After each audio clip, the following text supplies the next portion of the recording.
quero ser chato, irmão, então eu vou ser bem pontual.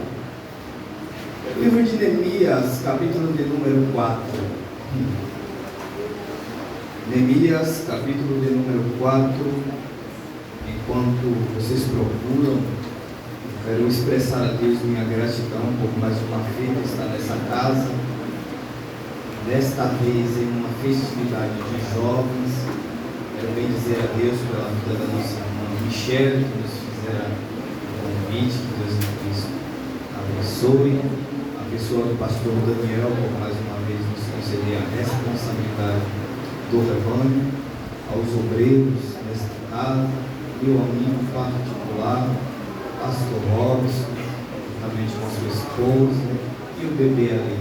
Toda vez que vê, fala bebê, Adriel, ao auxiliar Rafael também, que nos acompanha.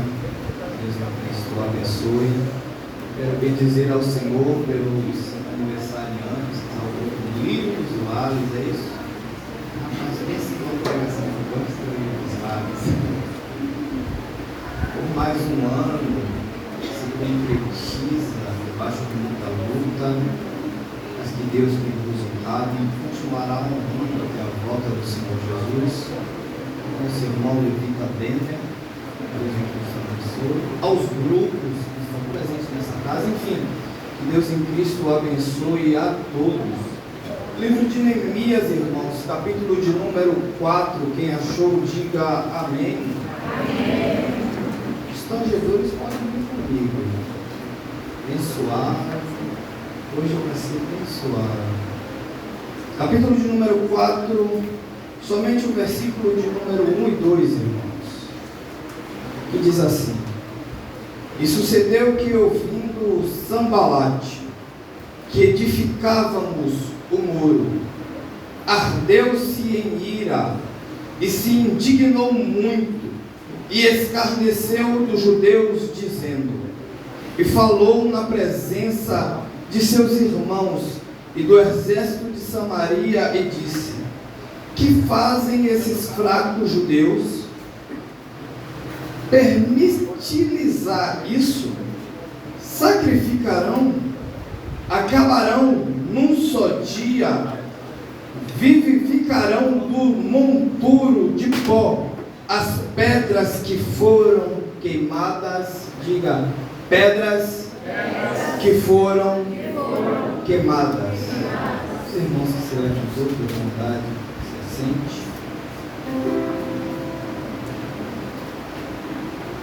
Eu gostaria de pregar essa noite, em rápidas palavras, sobre a restauração de um remanescente.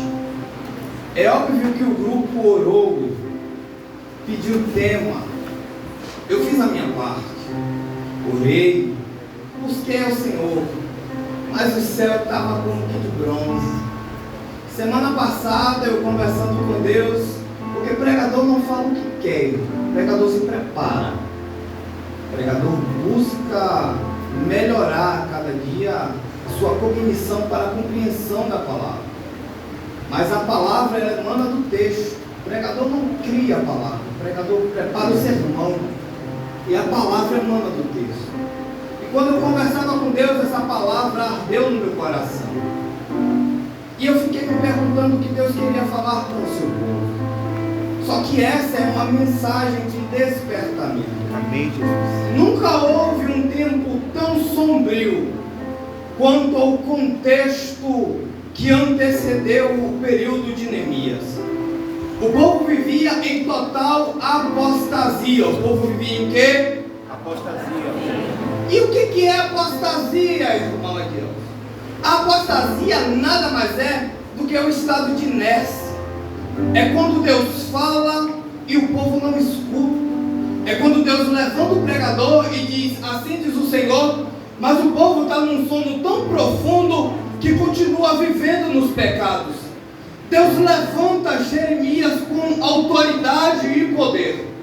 No capítulo de número 19, Deus fala a Jeremias dizendo, vai até a casa do oleiro, compra um vaso de barro, vai na frente do templo, chama os anciões, quebra o vaso e diga, assim diz o Senhor: eu vos comprei e eu vou vos quebrar, porque tenho mandado mensageiros de dia, de noite e madrugando, porém vós não tendes ouvido a minha palavra. E eis que enviarei Nabucodonosor, e ele vos levará cativo.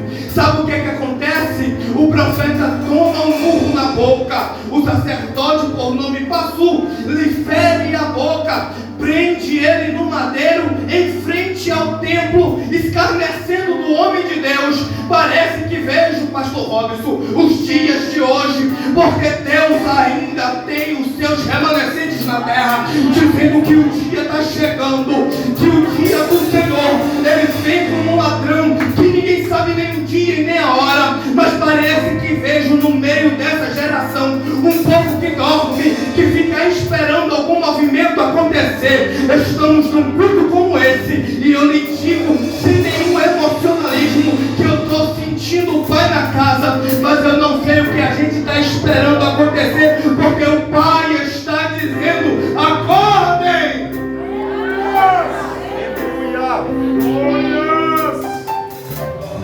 Não é mais tempo de ficarmos atrás de sentir emoções. É o tempo de buscarmos intimidade com Deus. O que é que acontece, irmão Deus? O povo não ouve a voz do profeta. Nabucodonosor chega, e o que ele faz? Ele sitia a cidade de Jerusalém. Ele faz o que? Ele sitia a cidade. E isso tem um propósito muito profundo, sabe por quê? Ninguém sitia uma cidade à toa. Existem pelo menos 3 propósitos de cercar uma cidade. Qual é? Bloquear, cercar e enfraquecer o inimigo. Quando Deus permite que Satanás adentre no território, Satanás bloqueia o acesso de quem entra e quem sai.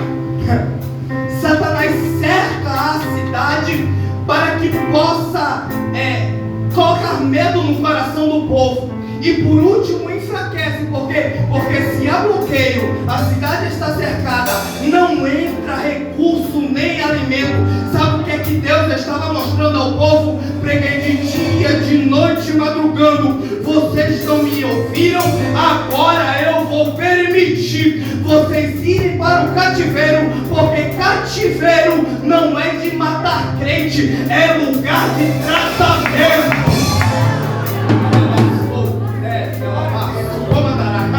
É o que tem para hoje, irmão.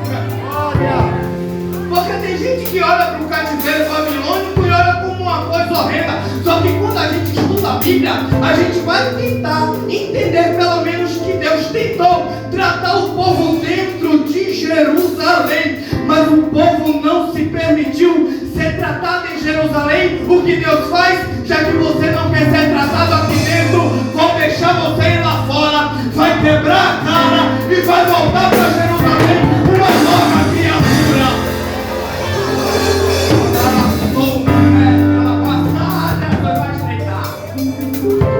O povo passa 70 anos. Quantos anos? Quantos anos, irmão? 70. Irmão, não. Quem está comigo, diga glória a Deus. Depois que é concluído os 70 anos, o povo volta em 3 levas. A primeira leva vem com Zorobabel, grava este nome. A primeira leva vem com quem? O nome Zorobabel significa semeado em Babilônia. Isso me dá a entender que ele não nasceu em Jerusalém. Ele não viu a glória do templo de Jerusalém. Aonde é que ele nasceu? Babilônia. Ele cresceu em Babilônia, aprendeu em Babilônia, mas o seu coração estava em Jerusalém. Ele vivia lá, mas o coração estava no lugar dele de origem, porque aonde é a nossa origem é o que corre dentro da nossa veia. Quando Zorobabel vai para Jerusalém, o templo está caído. O povo está em grande miséria, os muros derrubados. Só que Zorobabel vai somente com um propósito: reedificar o templo que foi derrubado quando a guerra chegou. Porque tem muito templo que só aguenta até a guerra chegar. Quando a guerra chega, o templo é derrubado. Porque não tinha estrutura. Aí vem Jesua. Jesua, ele começa levantando o altar. Porque não adianta ter templo erguido se não tem lugar para sacrifício a Deus. Jesua vem e começa a reedificar o altar. Para quê? Para que haja sacrifício. Porque não tem adoração sem sacrifício. A adoração só chega, oh glória, depois que o altar é edificado. Quando ele edifica o altar, aí vem Zorobabel. E eu amo isso, eu vi isso hoje de manhã. 3 semanas lendo o texto e eu só vi isso hoje de manhã. A Bíblia diz que Zorobabel começa pelos alicerces. Ele começa por onde? O alicerce é a base. É aquilo que suporta o peso. É aquilo que quando o terremoto chegar, ele vai dizer: eu estou aqui, resistindo por você aí em cima, oh glória. Quem é a base da igreja? A Bíblia diz que Jesus Cristo é a pedra angular que os edificadores rejeitaram. Mas Zorobabel ele disse: não, primeiro eu coloco o fundamento. Por quê? Porque casa sem fundamento não ficará de pé. Quer resistir à guerra? Eita Jesus, coloca o alicerce hoje. Quando Nabucodonosor chegar na sua casa, ele verá que a sua casa não está edificada sobre a areia. Jesus Cristo olha para o povo e diz: todo aquele que ouvir as minhas palavras e praticar, e o que? É ação. Assemelhar-o-ei igual ao homem que edificou a casa sobre a rocha. E veio a chuva, guerra de cima. E veio os ventos, guerra dos lados. E veio o mar e combateu contra aquela casa, guerras de baixo. Mas aquela casa não caiu, sabe por quê? Porque antes de ela ser erguida, foi colocada sobre ela um fundamento firme. Aleluia! Glória a Deus! Infelizmente, eu tenho que falar, isso é uma realidade. Eu vou falar sobre intimidade. Amém, Jesus. Vivemos numa geração que quer sentir. Eita, Espírito Santo, o chinelo vai cantar. Nós entramos aqui dizemos: só quero ver você. Só quero ver. Isso não é um relacionamento profundo, isso não tem base, isso não tem alicerce. Por quê? Porque presença é passageira. Mas relacionamento, eita Jesus, eu vou repetir. Presença é passageira. Estamos numa festividade. O pregador pode pregar que é uma bênção, não sou eu sou um vaso de barro. O fogo cai, a presença de Deus desce como está nessa casa. Só que parece que quando acaba o culto, o pregador pega a presença, bota na maleta e leva junto com ele. Mas quem tem relacionamento diz: o culto acabou na igreja, mas eu estou cultuando para casa. Eita Jesus, eu estou com saudade de meus crentes saindo do culto, dando terra na rua, sendo batizado com o Espírito Santo, proclamando liberdade ao sétimo poder, porque essa igreja tinha alicerce. Isso é fantástico. Porque quando Zorobabel bota o alicerce, eita Jesus, a Bíblia diz no capítulo 3 de Esdras, versículos 10 a 13, que quando ele começa a colocar os alicerces, chega de junto dele os sacerdotes e os levitas. Os sacerdotes com trombetas nas mãos e os levitas com seus saltérios que outrora estavam pendurados nos salgueiros. Eita Jesus! E sabe o que eles fazem? Eles começam a louvar e adorar a Deus, de tal forma que a Bíblia diz que o alarido era tão grande que de longe começaram a ouvir ouvir as canções e adorações a Deus. Só que a Bíblia diz que havia dois grupos. Quantos grupos haviam? Eu vou chegar lá, irmão. A gente é assim, vai devagarzinho. Existiam os mais velhos, que eles passaram pela Babilônia e retornaram a Jerusalém. Mas no meio dos sacerdotes e dos levitas existiam os mais novos, que não nasceram, mas foram para Jerusalém. E a Bíblia diz que os mais velhos começam a celebrar. Jesus vai doer do tempo passado, Tener, da glória antiga, do tempo que Salomão ergueu. E eles começam a louvar chorando, com tristeza. Eles começam a cantar, mas com o coração partido. Só que os mais jovens, que não viram a glória passada, disseram: já que eu estou aqui, não sei como era, estou vendo o fundamento, eu vou adorar, porque o fundamento já está no lugar. Nós estamos aqui, oh glória a Deus, no Liberdade 1. Não é porque somos bonitos, nem somos melhores que ninguém, é porque nós vimos o fundamento de Cristo nessa igreja e dizemos: já que o fundamento está lá, eu vou adorar. Glória a Deus. Depois que Zorobabel edifica o templo, aí vem Esdras, que vem. O nome Esdras significa ajuda. Por quê? Porque depois que você bota o alicerce e edifica-se o templo, Deus envia ajuda. Não existe ajuda sem templo estar de pé. Não existe recurso de Deus se a nossa casa e a estrutura está caída. Então o que é que Deus faz? Primeiro ele envia Zorobabel. Quem é Zorobabel, meu irmão Deus? Zorobabel é a tipologia de Cristo, que veio para aprimorar a adoração a Deus, porque o templo é lugar de adoração. Zorobabel vem, depois vem Esdras com a ajuda. E qual foi a ajuda de Esdras? Palavra. Glória a Deus. Tá ruim, né? Vai ficar pior. Aí eu vou entregar tudo que Deus botou no coração. Eita Jesus, estou entendendo, Espírito Santo. Quando Esdras ele é enviado pelo rei Dário, ele não vai voluntariamente como Zorobabel. O rei Dário o capacita e o envia. É a imagem de Cristo, o Messias enviado por Deus. Para quê? Para resgatar o povo através da sua palavra. Esdras, quando chega lá, ele olha para o povo e via que o povo estava misturado. O povo não estava mais puro. O povo tinha se agregado com culturas de outros povos e estava corrompido dentro de Jerusalém. E o que ele faz? Primeiro ele não proclama, primeiro ele intercede.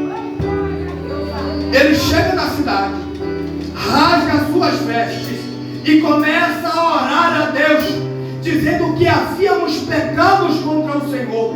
De repente algumas pessoas vão passando, olha para ele orando e diz: rapaz, que presença, eu estou desse jeito. Porque a gente consegue mascarar até um tempo, irmão, mas quando a palavra chega, ela vai aonde ninguém vai. De repente, quando ele se levanta, o povo olha para ele e diz: nós temos pecado contra o Senhor. O que o povo fez? Raspou a cabeça, eita glória, rasgou as suas vestes e proclamaram santificação ao Senhor, porque não existe presença de Deus vivendo de qualquer jeito. A pregação está rara. A gente faz o que quer o dia inteiro, olha o que quer o dia inteiro e parece que à noite está tudo bem. Vamos adorar a Deus. Não é bem assim não. Deus não é Deus de ficar. Deus é Deus de relacionamento. Ficar, você pode ficar aqui. Eu vi Carlos Júnior falando sobre isso e eu fiquei impactado, porque no que consiste o ficar? Você se esfrega com um aqui, me perdoe, mas eu tenho que falar. Aí não gostou, vai lá, se esfrega com outro ali. Com Deus não. Deus é relacionamento. Você diz: eu te quero, ele olha para você e diz: eu te queria primeiro.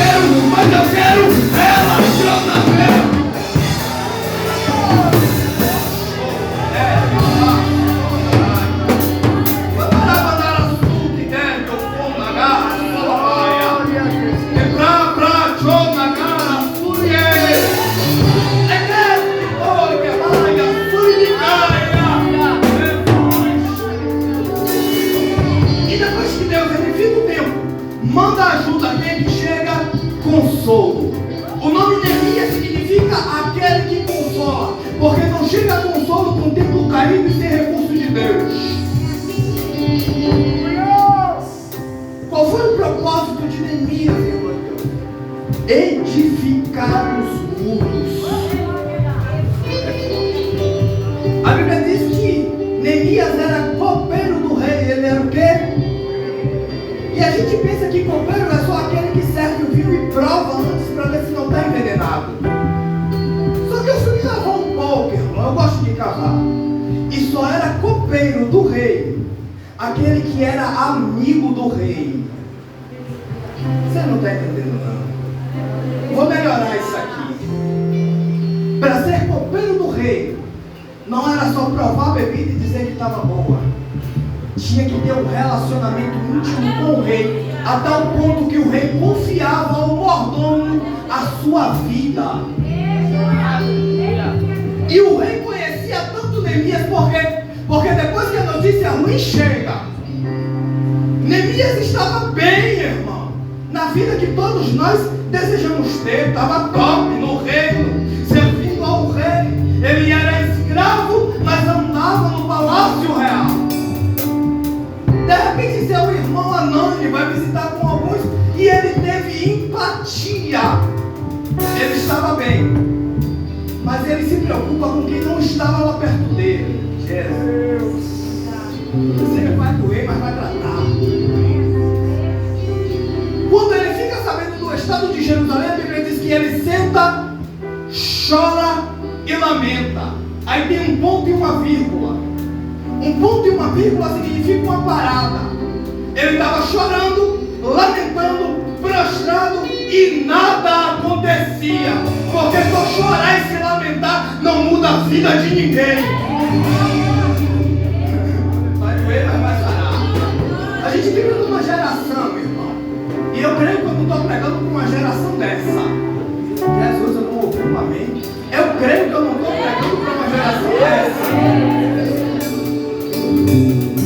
Que só vive se lamentando, é postando em rede social, é assistindo vídeo motivacional, assistindo estoicismo, tentando melhorar a si mesmo sem a ajuda de Deus, e está lá, sentado, chorando, se lamentando e nada muda. Sabe quando a coisa mudou? Aí depois do ponto que a Bíblia tem, e orou, e jejuou, e buscou a face de Deus. Quer mudança na sua vida?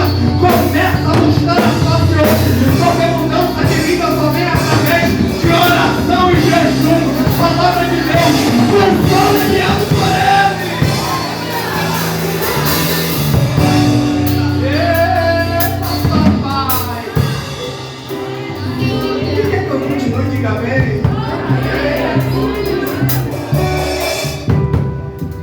Só que o rei conhecia tanto Neemias que um dia Neemias vai triste.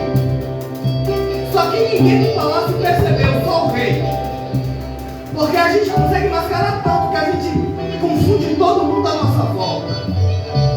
Mas o rei que a gente tem intimidade, ele nos conhece. Neemias vai com um copo para entregar ao rei. Prova na frente dele. Demora um tempinho, ele continua vivo, não tem veneno, rei, pode beber, e começa a servir ao rei. O rei olha para Neemias e diz: você está diferente. O seu semblante não é outra coisa senão tristeza de coração. Coração ali é a simbologia da alma. A alma de Neemias estava quebrada, despedaçada, mas ele estava servindo.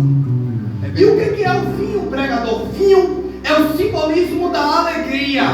É a Bíblia dizendo para nós: você chegou aqui triste, mas está levando alegria para o rei. Está com o coração todo quebrado, mas está trazendo alegria para o rei. Disse que talvez é o último culto, mas veio dizendo: eu vou entregar o meu melhor, amanhã eu não volto lá. Você veio entregar o seu melhor ao rei. E quando o rei recebe, irmãos,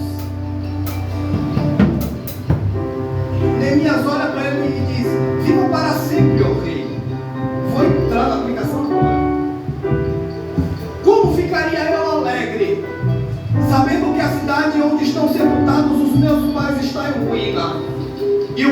ele habita em grande miséria. O rei olha para Neemias e diz: o que é que você me pede agora? E o que é que ele faz? Ele ora.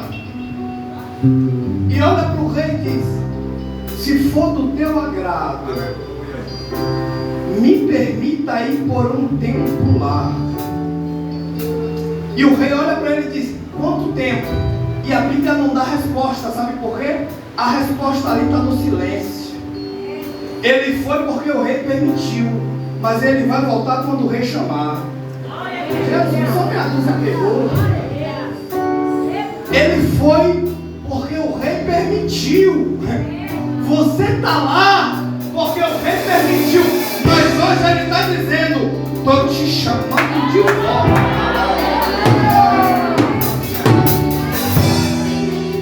E ele prossegue dizendo: se o Senhor também me permite, ó rei, me consiga cartas, me consiga o quê?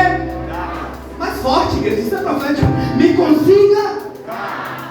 A primeira carta ele pede para os governadores, porque mesmo ele tendo autoridade para ir, ele continuava sendo prisioneiro. E o que é que a carta para os governadores simboliza, irmão Adelson? Caminhos abertos.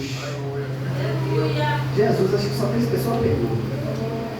Era Deus dando livre acesso para que o projeto dele fosse concluído. Que seus projetos concluídos, caminhos abertos, passagem livre, continua na presença do rei, mesmo com o coração quebrado, dizendo: está sangrando Jesus, porque é a tua hora.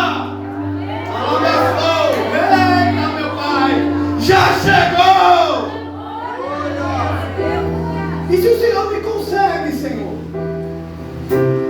fale para que Asaf também mande uma carta para Asaf, para que ele libere madeira. Asaf era o responsável pelo jardim do rei. E o que é que isso simboliza, irmã Gelson? Recurso. Porque Deus, quando ele abre os caminhos, ele não dá só caminhos abertos, ele abre os caminhos e também dá recurso para você chegar aonde você quer. E é aqui que eu entro. Jeremias levou cartas, sim ou não? Sim. Jeremias levou recursos, sim ou não? Sim. Só que eu fiquei me perguntando, ele tinha autoridade ou não para levar pedras novas? Ele tinha. Ele podia levar carruagens com pedras novas. E por que ele não leva? Porque essas pedras queimadas simbolizam a nossa vida. A guerra chegou. E aquele que era um lugar de proteção, Jesus, eu já estou vendo gente chorando. Hoje está assolado. No capítulo de número 3, a Bíblia diz que quando Neemias propõe ao povo restituir os muros, a Bíblia diz no capítulo 3 que os primeiros a se levantarem são os sacerdotes. São quem? E a restauração começa pela porta das ovelhas. Não é no sentido horário, é no sentido anti-horário. Só que quando os sacerdotes se levantam, isso diz muita coisa, porque o nome do sacerdote é Eliasibe. Eliasibe significa Deus reconstrói. Porque depois que Deus levanta o templo, envia ajuda, manda o consolo, ele começa a reconstruir a nossa vida. E não começa por outro lugar, começa por onde o sacrifício passa. A porta das ovelhas ou a porta do gado era aquela responsável por onde passava o sacrifício de adoração a Deus. Só que havia muito trabalho. As pedras estavam queimadas e debaixo do monturo, estava no meio do lixo. Sanbalate olha para os construtores e diz: o que é que eles estão fazendo? Poderão revivificar as pedras que foram queimadas. Eu já fui uma pedra queimada. Uma pedra queimada, ela não tem boa aparência. Jesus. Porque tem muita gente que olha pra gente e diz assim: ele não é nem bonito, ela não é nem muita graça a ela. Porque Deus está dando um livramento a ele. Ele nem é isso tudo. É porque o homem despreza uma pedra queimada. Mas Deus olha para nós e diz: ele um dia já foi muralha, a guerra derrubou, mas eu vou voltar no lugar de novo.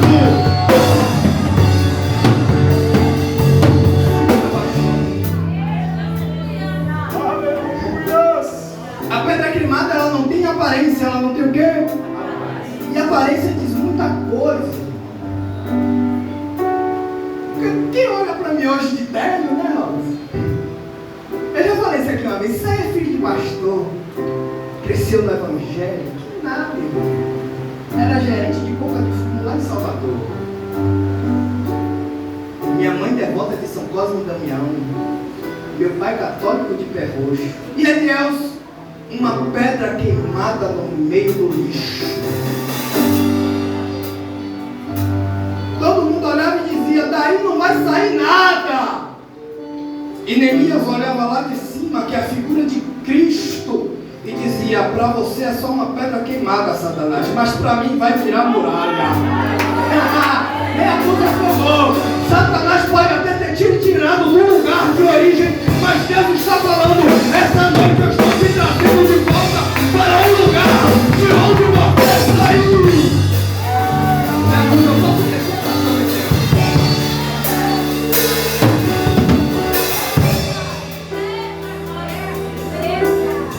Isso me faz recordar quando eu aceitei Jesus.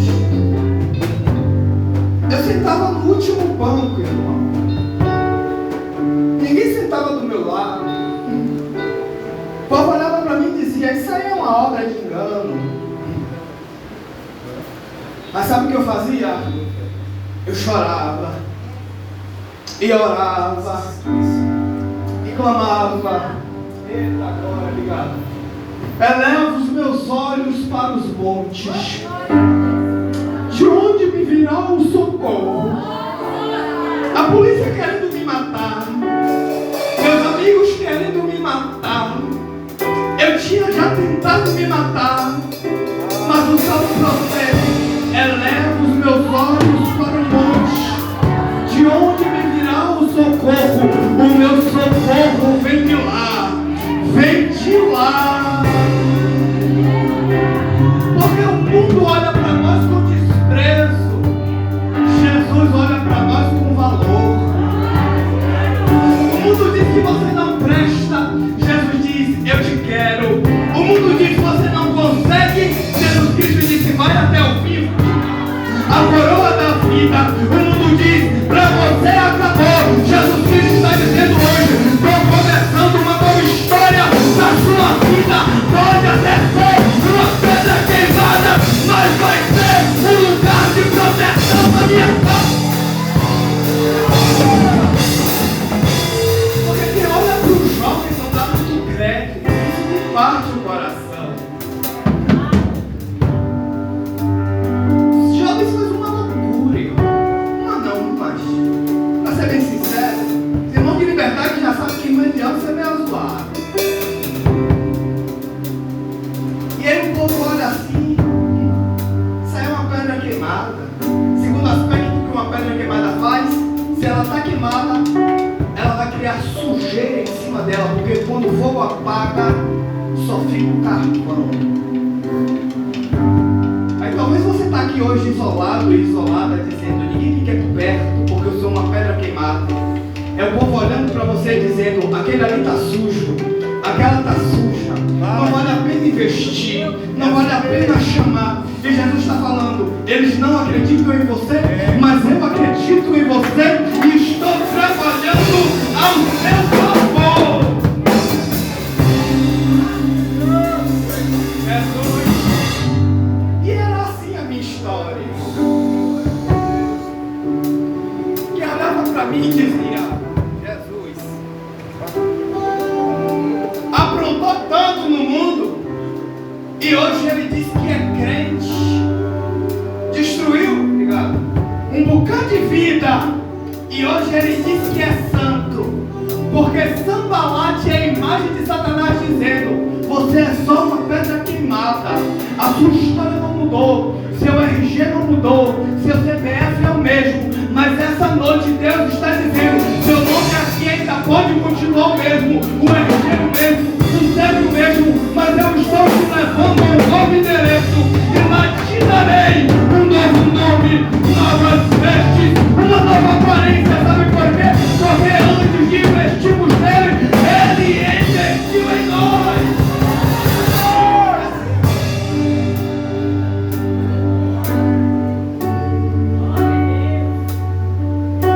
Então nessa noite, talvez a gente chegou aqui dizendo: vai quebrar tudo, vai nada. Hoje é noite de edificar. Hoje é noite de Deus trabalhar. E aí quem olhou o segundo tempo, a Bíblia diz, concluindo, que o povo agora começa a se embriagar e a dizer que estava com o coração quebrantado. O livro de Amós, capítulo de número 2.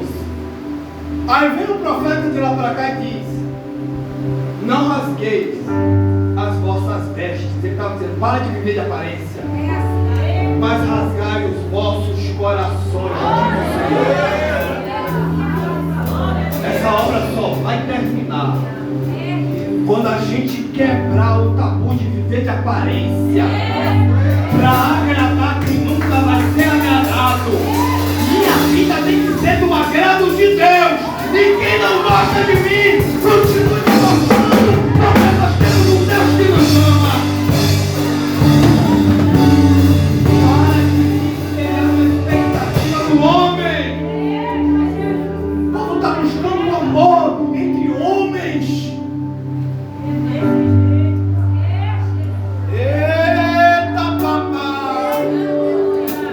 quanto tempo faz que você não sente esse amor? Jesus. Lembra de Apocalipse, capítulo de número 2. A Bíblia diz que o povo havia se esfriado. O que é quando o amor esfria, irmão? A Bíblia diz que eles deixaram o seu primeiro amor. Deixaram o que? O primeiro amor. Quem é que não lembra aqui do seu primeiro amorito? Do seu primeiro amor. Todo mundo lembra. Mas isso ainda mexe no seu interior? Não, sabe por quê? A comunhão acabou. Não existe mais relacionamento. Você não tem mais desejo, por quê? Porque a pessoa não lhe atrai mais. Era Jesus dizendo: o povo está na igreja, vivendo a palavra, é zeloso, mas não tem mais comunhão comigo. E hoje é noite que Deus nos trouxe aqui para dizer: eu quero intimidade. Porque a aparência pode até mudar o perfil, mas intimidade vai mudar a nossa história.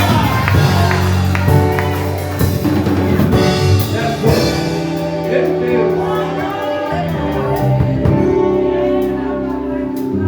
E é que eu aprendo, irmão Deus, com isso. Quem quer ir para casa, diga bem.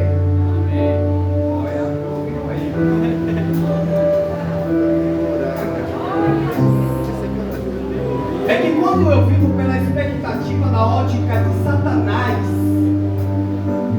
eu continuo no lixo e no meio do monturo. Mas quando eu acredito no processo de Deus,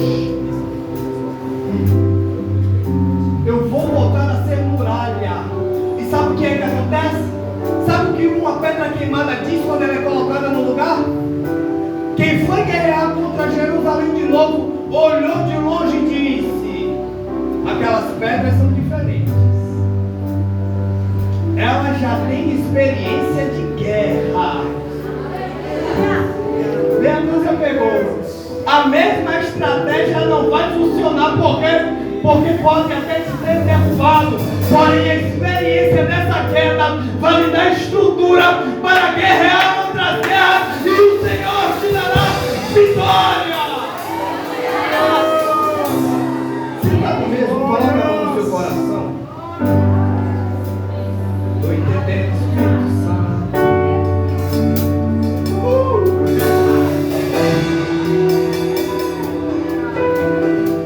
Senhor, tua palavra foi pregada. Outrora nós fomos semeados na Babilônia, mas o Senhor nos trouxe, firmou os nossos pés sobre uma rocha, nos deu um banho de graça, Jesus. E talvez no meio da caminhada, Senhor, meu Deus, esse coração se machucou, essa muralha caiu, Deus, e a cidade está desprotegida, Senhor. Mas eu te peço, Jesus, tira as pedras do monturo, vai lavando com a tua água do Espírito Santo e torna a colocar tudo no seu devido lugar, Senhor. Porque nós queremos ter um relacionamento profundo contigo, Jesus. Eu não quero só me arrepiar, Senhor. Glória! Eu não quero só me emocionar, Jesus. Eu não quero só gritar e dizer, ora vem, Senhor Jesus, estenda o meu coração longe de ti, Senhor. Mas eu te peço, Jesus, sim, Espírito Santo, começa a tocar na alma, Jesus, aonde a medicina não vai, aonde o psicólogo não entra, Senhor, e começa a destruir todo o plano arquitetado de Satanás, caia por terra em nome de Jesus. Todo aquele que tem uma enfermidade, coloque a mão no lugar em nome de Jesus. Eu estou sentindo uma unção de cura. Aleluia. Eita, Jesus. Eita, meu Pai. Mioma, em nome de Jesus. Sai desse corpo agora, em nome de Jesus. Novo